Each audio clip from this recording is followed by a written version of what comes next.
ನಮಸ್ಕಾರ ಗುರುವೇ. ಇವತ್ತು ಲೋಡ್ ಏನೋ ಸೆಟ್ ಆಯಿತು ಗುರು. ಇವತ್ತು ಏನು ಕೆಲಸ ಕೊಟ್ಬಿಡ್ತು ಗೊತ್ತಾ ನನ್ನ ಗಾಡಿ ಟೈರು. ಹೋಗ್ತಿದ್ದೆ ಎಲೆಕ್ಟ್ರಾನ್ಸಿಟಿ ಹತ್ರ, ಬ್ರೇಕ್ ಹೊಡೆದ್ಬಿಟ್ಟೆ. ಮಳೆ ಅಂದರೆ ಮಳೆ, ಕಾರಿಗೆ ಹೊಡೆದ್ಬಿಡ್ತಿದ್ದೆ ಗುರು. ನನಗಂತೂ ಒಂದು ಸೆಕೆಂಡು ಫುಲ್ಲು ಭಯ ಆಗೋಯ್ತು. ಕಾರಿಗೆ ಹೊಡೆದಿರಲಿ, ಯಾರಿಗಾನ ಏನಾನ ಹೆಚ್ಚು ಕಮ್ಮಿ ಆಗಿದ್ದರೆ ಏನು ಕತೆ. ಟೈರೆಲ್ಲ ಬಟನ್ ಹೋಗ್ಬಿಟ್ಟಿತ್ತು. ಆಮೇಲೆ ಇಲ್ಲಿ ಬಂದು ನೋಡ್ತೀನಿ ಫ್ಯಾಕ್ಟ್ರಿ ಹತ್ರ ಪಂಚರ್ ಆಗಿಬಿಡೋದ ಟೈರು.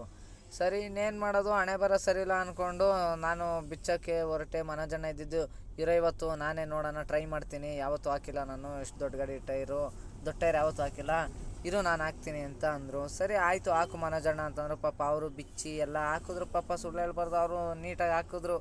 ಪಾಪ ಅವ್ರಿಗೂ ಸಿಕ್ಕಾಪಟ್ಟೆ ಟಯರ್ಡ್ ಆಗೋಯ್ತು. ಟೈರ್ ಬಿಚ್ಚಿ ಟೈರ್ ಹಾಕಿದ್ಕೆ ನೋಡಿ, ಒಬ್ಬರೇ ಬಿಚ್ಚಿ ಒಬ್ಬರೇ ಹಾಕಿದ್ರು ಪಾಪ. ಸರಿ, ಇನ್ನೇನು ಮಾಡೋದು, ಲೋಡ್ ಹೆಂಗೋ ಕನ್ಫರ್ಮ್ ಆಗಿತ್ತು. ಆ ಸೆಂಟ್ರಲ್ಲಿ ಈ ಥರ ಬೇರೆ ಆಗ್ಬಿಡೋದ.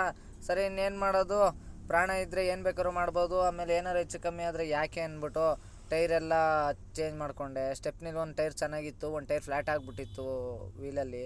ಆ ಟೈರ್ನ ತೆಗೆದ್ಬಿಟ್ಟು ಸ್ಟೆಪ್ನಿ ಟೈರ್ನು ಅದಕ್ಕೂ ಹಾಕ್ಕೊಂಡು ಎಕ್ಸ್ಚೇಂಜ್ ಮಾಡಿಸ್ಕೊಂಡು, ಆಮೇಲೆ ನೋಡ್ತೀನಿ ಟೈರೆಲ್ಲ ಹೆಂಗೆ ಬೇಕಂಗೆ ಸೌದ್ಬಿಟ್ಟೈತೆ ಅಲೈನ್ಮೆಂಟ್ ತಪ್ಪಿ. ಸರಿ, ಇನ್ನೇನು ಮಾಡೋದು, ಇವಾಗ ಟೈಮ್ ಇಲ್ಲ ಅಂದ್ಬಿಟ್ಟಿದ್ದೆ. ಸರಿ, ಅದನ್ನು ತೆಗೆದುಬಿಟ್ಟು ಎಕ್ಸ್ಚೇಂಜ್ ಮಾಡ್ಸೋಣ ಅಂತ ಪಂಚರ್ ಶಾಪಿಗೆ ಹೋದೆ ಗುರು. ಎಕ್ಸ್ಚೇಂಜ್ ಯಾವ ಥರ ಎಕ್ಸ್ಚೇಂಜ್ ಅಂದರೆ, ಒಂದೇ ಡಿಸ್ಕಲ್ಲಿ ಟೈರ್ನ ಉಲ್ಟಾ ಮಾಡೋದು. ಅದು ಸೌದು ಒಂದೇ ಕಡೆ ಇದಾಗ್ಬಿಟ್ಟಿರುತ್ತೆ. ಅದಕ್ಕೇ ಇವರು ಟೈಟ್ ಮಾಡೋಣ, ಪ್ರೇರಣ ಫಸ್ಟು ಇದನ್ನೆಲ್ಲ ನೀಟಾಗಿ ಟೈಟ್ ಮಾಡ್ಕೊಳೋಣ. ಟೈಟ್ ಮಾಡ್ಕೊಂಡು ಆಮೇಲೆ ಹೊರಡೋಣ. ಆಮೇಲೆ ಏನಾಯಿತು, ಈ ಸೈಡು ಕರೆಕ್ಟಾಗಿತ್ತು. ಆ ಸೈಡು ನೋಡ್ತೀನಿ, ಆ ಸೈಡೇ ಟೈರ್ ತಿಂದಿರೋದು. ಸರಿ, ಇನ್ನೇನು ಮಾಡೋದು, ಈ ಸೈಡ್ನ ನೀಟಾಗಿ ಟೈಟ್ ಮಾಡ್ಕೊಂಡ್ವಿ. ಮನೋಜಣ್ಣ ಇದ್ದರು, ಪಾಪ ಹತ್ತಿ ನೋಡಿ ಪಾಪ ಟೈಟ್ ಮಾಡಿದ್ರು.